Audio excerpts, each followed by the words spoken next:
দেশব্যাপী রাজত্ব গেড়ে বসতে শুরু করেছে এক সময়ের বিলুপ্ত বিষধর সাপ রাসেলস ভাইপার। রাজশাহী এবং এর আশেপাশে ছাড়াও সাপটি খোঁজ মিলেছে বরিশাল, পটুয়াখালী, চাঁদপুর, এমনকি ঢাকার আশেপাশেও। অস্তিত্ব মিলেছে ২৭টি জেলায়। ২০২৪ সালের জুন পর্যন্ত এই সাপের কামড়ে মারা গেছেন ১০ জন। রাসেলস ভাইপার সাপ বাংলাদেশে চন্দ্রবোরা বা উলুবোরা নামেও পরিচিত। রাসেলস ভাইপার সাপ মেরে ফেলার প্রচারণা চালানো হচ্ছে ফেসবুকে। এমন অবস্থায় এই সাপ ধরতে পারলেই ৫০,০০০ টাকা পুরস্কার ঘোষণা করেছে ফরিদপুর জেলা আওয়ামী লীগের সাধারণ সম্পাদক শাহ মোহাম্মদ ইশতিয়াক আরিফ।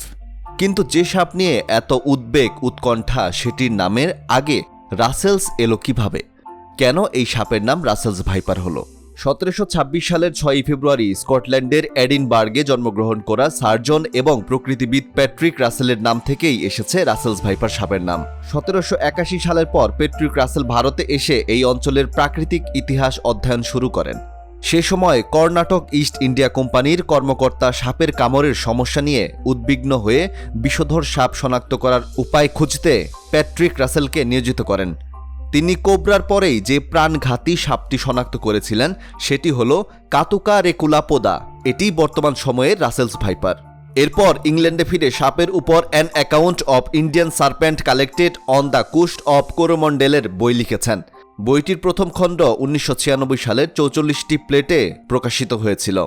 প্যাট্রিক রাসেল অসুস্থতার ৩ দিন পর অবিবাহিত অবস্থায় ১৮০৫ সালে ২ জুলাই মারা যান। পিট ভাইপার ট্রাইমেরেসুরাসের গর্তের উপর ২টি বৈজ্ঞানিক গবেষণাপত্র প্রকাশ করেছিলেন তিনি। বিষধর এই সাপের উপর তার গবেষণার জন্য এই প্রজাতির সাপের নাম রাসেলস ভাইপার হয়। রাসেলস ভাইপারের আরেকটি শ্রেণী রয়েছে যার নাম ডাবুয়া রুসেলি, যা অনেকটাই রাসেলস ভাইপারের মতো দেখতে।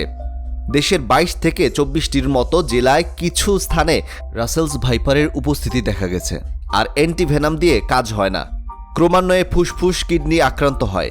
এক পর্যায়ে অনেক রক্তক্ষরণ হয়। তখন আর রক্ত দিলে শরীরে তা থাকে না। পদ্মা নদীর তীরবর্তী জেলাগুলোতে এই সাপ বেশি ছড়াচ্ছে। গবেষকরা বলছেন অনুকূল আবহাওয়ার কারণেই ছড়াচ্ছে রাসেলস ভাইপার।